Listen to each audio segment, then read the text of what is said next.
What's up, everybody? This is Gray here. How's everybody doing today? Hope everybody's doing well out there. Had a fantastic time on the live stream last night. If you haven't seen it, check it out. Dr. Bradley. Truly a very informative live stream. Well, we're here today to kind of touch on a topic that I've been discussing for a while. I've done some other videos on canned goods and whatnot, but I think um, after reading a lot of different comments and stuff like that, I wanted to do something specifically on a specific type of canned goods, specifically meats. So this is going to be my top 10 canned meats for survival. And I also want to go into basically 4 key factors when choosing these canned meats. So hopefully this will be beneficial to some of you folks out there that are trying to figure out what types of meats that you might want to, put in your long-term storage, put in your prepper pantry, however you want to classify it as, you know what I mean? As always, I kind of do a rotation in regards to my pantry. So it's always like something is that, first in, last out, kind of thing like that. And I figure most of you guys are kind of familiar with that as well. So I did bring a couple of my canned goods out to kind of show you, as they say, practice what you preach. I didn't want to bring them all out, especially some that I have off-site, but I did grab a couple of them just to kind of show you that I do, prep these. And I kind of want to describe a little bit why I do this in as well. So I guess I should get to the point and dive into this. And as you guys know, I like to use notes on this type of stuff like that so I can stay on task. That being said, let's dive into it. And, a lot of people are going to ask me, why do you need canned meat for survival outside of everything else that you need? Well, it comes down to protein and other resources that are inside these meats. It's basically, you have to look at it, it's a superb source of protein, as well as a fat source, which might be hard to get in a survival situation or any type of scenario alike, Basically, there's no need for freezing, there's no need for thawing, there's no need for pre-cooking, and you can kind of see how this would be beneficial to you folks. Also, they're great for long-term storage. They're going to say most canned meats have about a 5-year shelf life after the best by date, but as we've discussed in the past, there's just certain things that you want to kind of dig into with that. If the can is dented, if it's bulging, bad smell, bad color. If you go so far to taste it, it's a bad taste. Most likely that's going to be a sign of the food that's inside there. The meat is going to be spoiled. And another great thing, if the can hasn't been open, it doesn't have to be refrigerated. So if you're at a loss of power, aka SHTF scenario, or any type of survival or disaster preparedness, these are going to come in truly handy. And most of these meats are going to be pre-cooked meats that can be eaten straight out of the can. And you have to understand that, these meats that are in cans are sterilized in a commercial canning sterilization process. That's what some folks, I guess, out that are not in the preparedness community don't get when we talk about, storing canned goods. Also, basically, you want to look at the type of can that you're going to get. Cans with a tight seal are ideal for the long-term storage. Some of the other, the ones that you can kind of pull tops and stuff like that, they can be okay, but they can fail a little bit more so than a solid, seal on a canned good. And like I said, long after the best by date, they're still tasty. At least that's from my opinion. You know what I mean? I don't know if you guys, I always tell folks out there, you should, every once in a while, grab a can that's about 5-6 years old and give it a taste test. Now, here's, for me, my 4 key factors when choosing canned meats. 1, I want to look at the sodium levels. 2, preservatives and fillers inside these foods. Also, the shelf life on the meats, because you guys know anything with like acidic sauces and stuff like that, let's say canned spaghetti meat, with that acidity in there kind of can eat away through the can over time. So it's something to pay attention to as well. And packaging and portion size. So the way it's packaged, like I said, the pull tops are not as good as the solid can lids, the ones that are sealed tightly, hermetically sealed per se. So that's one thing that also, in regards to portion size, depending if you're a single person or if you're a family of 5. So you want to look at the portions. Do you want to get something that's, a pound of canned meat, let's say like Keystone, which we're going to talk about, or do you want to get something small? And sometimes you can only find certain canned meats specifically in a specific size, but they're at least portioned to each individual. So then, of course, you'd have to buy more if you get a 6-pack, an 8-pack, a case, and so on and so forth. Some people even take it to the extent of getting a master case. If you're familiar with master cases, it's something that usually stores order. But that's, depending on your situation and whatnot, right? So in this whole canned meats things, I kind of want a little bit of variety. You just don't want to get 1,000 cans of, let's say, spam or something like that, and then you're just eating spam and you're getting that food fatigue, stuff like that. So I kind of wanted to spice it up a little bit with some of the things I have in here. And like I said, this is my top 10. So from you, the viewer, I like to hear some of the ones that you would suggest that you stockpile in your canned goods in your pantry. You know what I mean? Because I like to hear, so it kind of sparks my interest as well as others that are communicating amongst each other in chat and sharing those ideas. So if you can, put those down in the comments. I'm going to start with, I don't know if you guys have heard of Stag Silverado, but they make a great beef chili and beans. I know you're saying, Grey, well, doesn't it have some sort of acidic to it? It can, but I'm still going to get at least 5 years out of it, okay? It does have the chili and stuff in there like that, but personally, I've never had an issue with these, but I'm going to tell you one thing about the Stag Silverado. I know it sounds crazy, but it's a great brand. And the reason that I chose this brand is for several reasons. And you can dig into this yourself. You get 16 grams of protein per serving. As well, it's 100% organic if you care about that. So there's no chemical additives and very little to no processing. That's one of the main reasons I like that brand. Because I want to try to, even though I'm surviving, I want to try to eat as healthy as possible. You know what I mean? At least from my perspective. Moving on to number 2 is corned beef hash.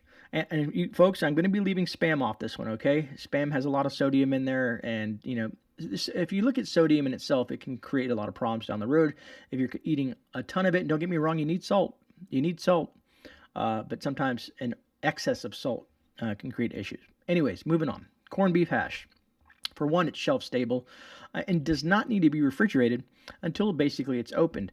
So basically, if you're going to open that can of corned beef hash, you want to consume it amongst yourself, or your family, or throughout the day or whatnot. You don't want to let it sit for too long after it's been open. And it has 25% less sodium than other corned beef hash. And I wish I had that one here, but it's the Hormel and whatnot. And you guys can check these, always check your labels, for one thing, when you're buying canned goods. That's a huge thing. Look at the sodium content, compare it to other, let's say the generic corned beef hash or something like that. So you kind of want to check that. And usually I like the corned beef hash because I want to mix it up with my farm fresh eggs and throw some things from the garden in there and kind of have a nice breakfast. My proteins, my fats, my salt, the veggies, I kind of want to put together a whole meal per se, right? Moving on to number 3, and a lot of you folks have turned me on to this, and I'm ecstatic that I have bought some. I wish I had the can. It's a little bit heavy, but Keystone Meats is going to be my number 3. Now, be it the canned pork or the canned beef, Keystone makes a phenomenal, canned beef and pork, to say the least. I think they also make a chicken. I haven't tried that one yet. But basically, they add a pinch of salt to it. But it's completely cooked. It's ready to eat, and it doesn't have enough stuff like the MSG. I don't even know how to say the name, but I'm just going to keep the word the MSG, or other preservatives aren't used in the Keystone products. So that kind of highlights that to me, that it's going to be a solid thing. And a lot of you folks out there probably eat Keystone beef, pork, and like I said, I think they make chicken as well. But don't quote me on that. Some of you folks can let me know down in the comments.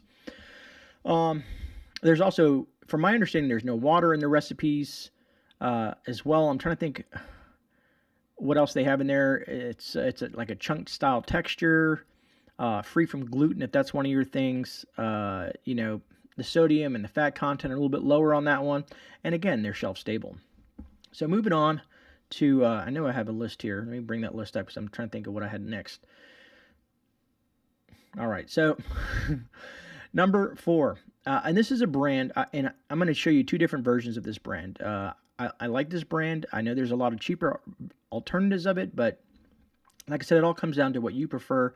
But these are my favorite top 10s. So again, like I said, I'm trying to be, saying it's mine, because maybe folks are going to be like, well, I don't like that. I understand. But this is hopefully to give you some ideas and spark some of that, ideas flowing through your process when you go shopping. Now, I don't know if you guys have heard of Wild Planet. I prefer Wild Planet. Come to find out, after doing a lot of research on different types of canned tuna and canned salmon, they're one of my favorites, okay? So I'm going to show you two of those. The first one's going to be the wild pink salmon. And there's no salt added, so it's just nice because fish already has salt in it. You know what I mean? So why add more salt? There are no fillers. It's skinless. What else could I say about it? There's about 340 milligrams of the what do they call it? EPA, DHA, omega 3s in there per 2-ounce serving. I think they come in a 3-ounce can, so you get a little bit more and whatnot. But anyways, where do I have that at? It's this one, and it's gonna look like this here. I grabbed a few cans to show you guys. I don't know if you guys can see that or not. Let me see if I can focus in on that. Probably not. You know how my camera likes to act up, folks. Yeah, look at it. It's focusing on everything but the can. I'm going to shove it in that camera. Oh, well, this is going to be a fail. I'll hold it right here, like I'm doing a commercial. But anyways, this is the Wild Planet salmon, as well as what I have on the list for number 5 is going to be the skipjack tuna.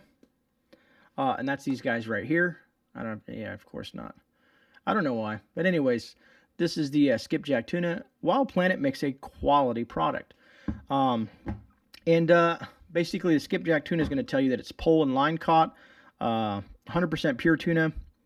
It's just one of my favorite. And they do add a little bit of sea salt to it. Like I said, you do need some salt. But that one there, they add a little bit of sea salt to it. A lot of these things will add a pinch of salt. You want to kind of pay attention to the sodium content. Like I'll tell you one thing. I know some of you folks out there love canned ham. But canned ham has probably one of the largest sodium contents outside of Spam and stuff like that I've seen in a lot of different things. And I know folks are going to be like, well, Grey, we need the salt helps preserve that. But you don't need as much as some of them put in there. You know what I mean? Basically, they're just putting so much salt in there, maybe as a preservative as well, but they're also kind of like overdoing it, oversaturating with salt. You know what I mean? Because at one point, you might as well just get a salt lick out and just be consuming that. That's my personal opinion on that. Anyways, moving on to number 6. I'm not going to try to kill you with all the different specifics in sodium. You know, you guys know what you like to eat, you know, to be honest with you. Is the Kirkland Signature chicken breast. Man, and I I tell you one thing, it's one of the hugest things that I stockpile. I love chicken. I'm a chicken fanatic, and this is one of my favorite things because I can make chicken salad out of it. I'll add different things with pasta. There's so many things I can do with this, right? And Kirkland Signature seems to make one of the best tasting chicken breasts in a can, at least from my perspective, right? It's sealed in water. It's extra lean, and it has about 13 grams of protein in there per serving. So I don't know if you guys like chicken, but you should guys definitely try out Kirkland Signature Chicken. And no, I'm not sponsored by none of these folks. It'd be nice if I was just sponsored by a bunch of food places and they were just handing me food left and right. That'd be awesome, but that's not the case here. All right. So the next one I have on my list here, I got 2 different mouses here because I'm running different notes here. This one's going to spice it up a little bit. You know what I mean? I want to be a little bit diverse. I want sometimes I want the meat to add to certain things, and other times I want the meat that's kind of already prepared that I can just eat out of a can. And I can't. It's called La Preferenda. Basically, it's a beef and pork canned tamales with sauce. And the reason I chose this brand, I don't know if you guys like tamales and sauce. They're really good. You guys know I'm Cuban. So we like a lot of different Spanish foods, and I like the seasoning that they add in this one.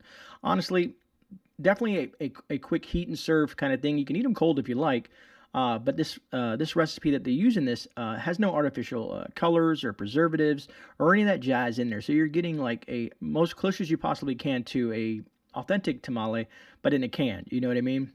And if you go to their website, it's kind of funny. They're a no holds barred kind of company. I like the way they present their stuff. Great food. And you're probably noticing that I'm throwing some of these canned goods up on the screen so that you can kind of see the label outside of just me talking and whatnot. Anyways, the next one I know some of you folks are definitely going to be very popular with is the is the Vienna sausages, man. Just because these are one of those quick eat and go kind of items. The Vienna sausages, they come in these little cans here. Now these are pop tops. I don't know if they make a Vienna sausage without the pop top. But like I said, they still have a good shelf life on these things. Throw these in your pack. They're great to just pull out of the pantry and have a few of them. They're very great. I personally like them. You know what I mean? Some people just use them for snacks, a little boost of protein. Some people want to throw them in their eggs, or their rice, or whatever you happen to be cooking during your survival situation. But they're awesome. Very handy, you know what I mean? It's something you can easily hand to your kids and be like, here, have some Vienna sausages. It's just a nice little tasty treat, at least from my perspective. Number nine is going to be a comfort food, basically, for me, but it has protein in it, and it is a canned meat as well. It's going to be the Dentimore beef stew. I don't know if you're a lot of you folks are out there dealing with winter weather down here in Florida. If you want to call it winter, we've been getting to between the 30s and 60s. It's not so much weather, but when it hits 30, 35 here in Florida, folks freak out. Not me so much. I enjoy this cool weather, but when it's cold out, you know what I mean. What just imagine it, just having that beef stew, man. It just tastes so awesome. So just imagine yourself, there's no power, you're freezing, you got your wool blanket on, you got your heater pumping, whatever it may be that you're trying to keep warm and stuff like that. You throw that on the fire or whatnot, and some people will use the cans to cook in. I have, a lot of folks have. When it comes to desperate times, you're doing desperate things, but some people have camping cookware or whatnot, or just a pot, or however you guys want to cook it outside of the can, but having that nice warm Dentimore. And it's solid beef chunks in water. So you get mostly the flavor in there, you know what I mean? Especially when it starts to simmer. It smells really good. And there's also some odds and ends inside there, some little vegetables, but I would say add more. You can pour it over rice if you want to add some carbohydrates to that, and just have a full meal. And it's a filling, comforting meal. It'll definitely fill you up and can go a long way depending on the size that you buy. And number 10, coming in at number 10, this is one that I've just recently in the last year that I've been enjoying, honestly, and I'm going to be doing some more prepper pantry hauls. I know you guys have been wanting me to do some more. It's been very busy over here at the Grey home. It's been doing a lot of different things, but it's going to be the Swanson pulled pork and barbecue sauce. Again, barbecue sauce can be a little bit acidic depending on how much sweetener they add to it, but Swanson is a little bit different. I don't know if you guys have tried it or not, but the Swanson pulled pork and barbecue sauce, man, throwing that on some toast, throwing it over rice, and the list goes on. You can be creative with some of these recipes. But Swanson pulled pork is 98% fat-free, which is beneficial, depending if you're trying to get those fats. If you're not trying to get those fats, if you just want straight protein, you can see how you want to balance your meal and whatnot. And you also won't have to deal with any preservatives. That's another huge thing. The less preservatives that you have to deal with, even if you're in survival mode, the less preservatives, the better for your health. This is how I look at it. I want to, as they say, you don't want to just survive. You want to thrive. In that aspect, you also want to be mindful of your health. A lot of people, when I do these videos, always say, well, Grey, I can't eat this, I'm a diabetic and this and that. Very understandable. But I want you to understand one thing.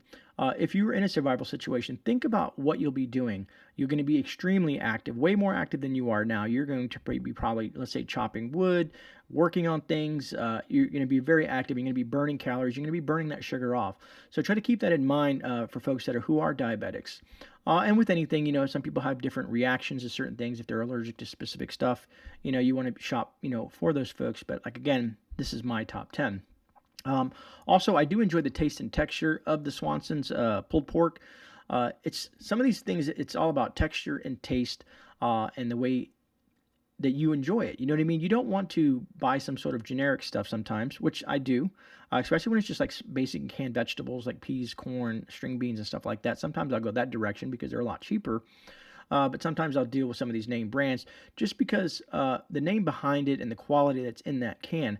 Like I said, I want to be enjoying the food. I don't want to just be eating food to survive. I just also want to try to enjoy myself. So I want you to think about that when you're building, let's say, your prepper pantry. We've talked about canned goods in general. I think I did a list on that and different types of survival foods. But for proteins, this is going to be my top 10 list. Now, if you could do me a favor, if you got any value out of this video, please hit that thumbs up button. I truly appreciate that. And also share this amongst your friends and family and folks that might be interested in something like this to give them some ideas. And also, please do me a favor, drop a comment down below and let me know what you think of this list and some of the things that you would have or you would add to your top 10 list. I like to hear from you folks because no matter how I look at it, I'm always learning from you, just as some of you folks are learning from me. So truly appreciate that. This is GreyMan. I'm out. You guys enjoy the rest of your day. And see you tomorrow night at 10:30 p.m. Eastern Standard Time on Late Night with Grey. God bless. Stay safe.